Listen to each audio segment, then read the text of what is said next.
Good afternoon, all. CamelbackTrading.org coming to you this Monday afternoon, October 19th. We are looking at the SPY ETF market profile here on Window Trader. And we one time framed down the entire day except for M period, just like the triple Qs. I probably would have lost small or broken even today because of my stupidity. We'll go over that in a minute. Wouldn't have been disastrous by any stretch.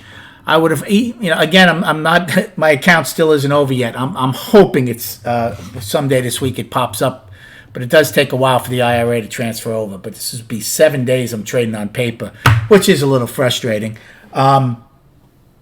Nothing told you not to get out of shorts in this market, literally until M period. I kind of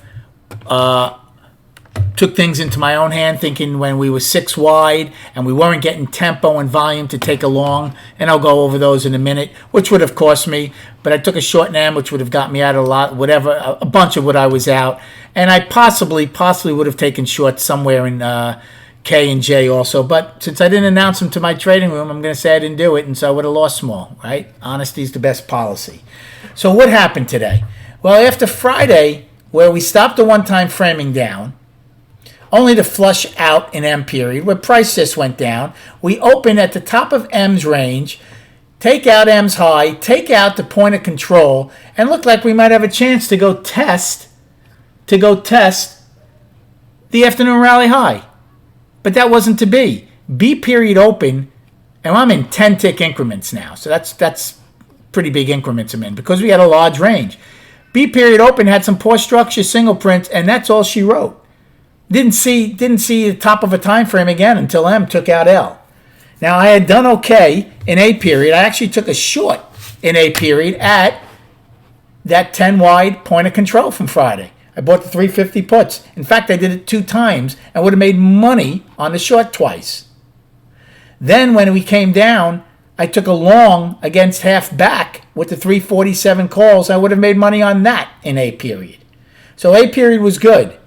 B period would have taken a long again against the price spike when we had come down. I'm trying to think when I took that. I forget what price spike. I guess, I'm looking at the price spike I would have taken again. But I wrote down I took a long and I would have lost money. But I then took a short in B period, the 350s, versus the single prints getting filled from Thursday. And that one would have worked out. Should have stayed short. Now, where did I get myself in trouble? So I told the room, we're one time framing down. We do have a set of single prints in B that is small. But here, after D, we kept coming back into the day's range. We only had the one set of single prints. E inside bar. F pushed down but couldn't take out D's low. G inside. H couldn't really do anything. I'm like, we're not getting much. I'm like, the sellers aren't getting much.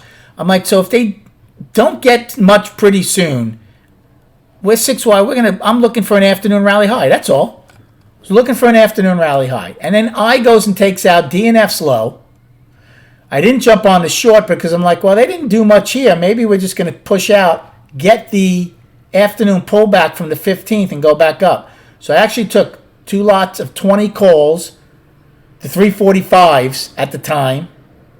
And I turned out to be wrong because we didn't go back up. And then once J period started, I said, if we take out I's low, I'm out. And that's exactly what happened. Got out, lost on the trade. And then again, silly me did it in K period. And don't ask me why, because I thought we were going to stop one time. It was stupidity on my part. I faded the trend day. It wasn't horrible. I got out. I did the same thing in K. As soon as K took out J's low, got out again. So I didn't get crushed, but I was down. Whatever I was up on the day, I gave back on those 2 trades in H and K. And then I took a 50-lot put play, which worked out nicely in M. And I played Wednesday's 345 puts at that time. Everything else was for today's expiration. 345 calls, 344 calls. But again, stupidity. I could see this. It doesn't matter what this is telling me. The bottom line is we didn't stop one time framing down.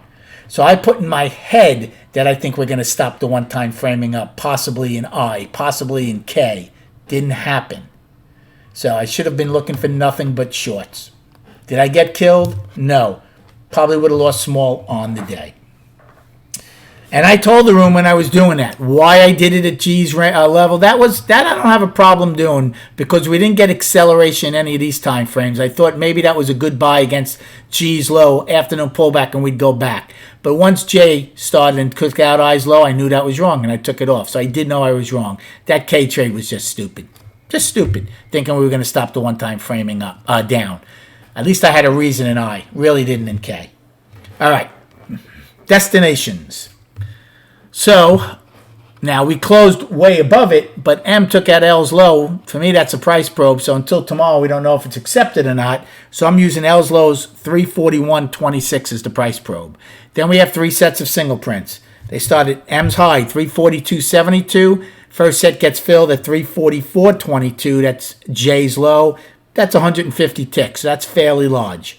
Then we have 345.18. That's J's high to 345.60. That is D's low.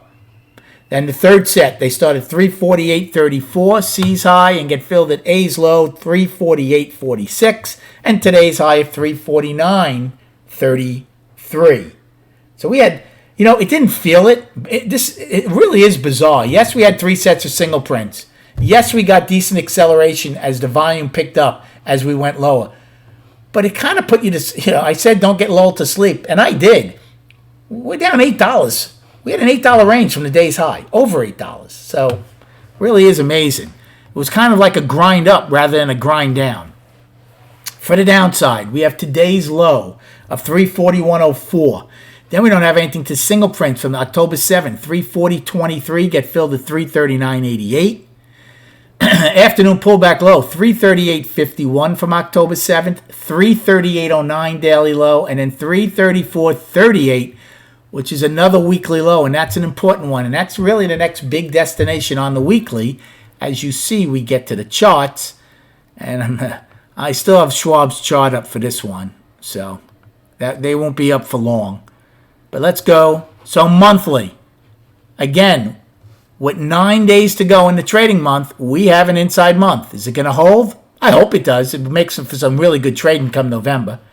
Weekly, we stopped the one-time framing up 3 weeks in a row. Stopped. We are now in a 3-week balance. Last week is the balance high. 2 weeks ago is the balance low. That's your next big destination. Here is this weekly high of 343.06, which you would like to get acceptance back out of, because if you don't, you're going to go see that 334.38 low. And then on the daily, we came out of a 3-day balance. I'm calling this down. Since we closed below 343.13, we went from balance to down. The 50-day moving average, once again, is going to become a factor around the 339.90 level. And the more we push, the more we'll be in down mode and then get into this big balance. So the market went bull, balance, and now I'm calling this bear for now since we closed below that 3-day balance. The room held their own today. I'll tell you, see, that's what happens when you teach well.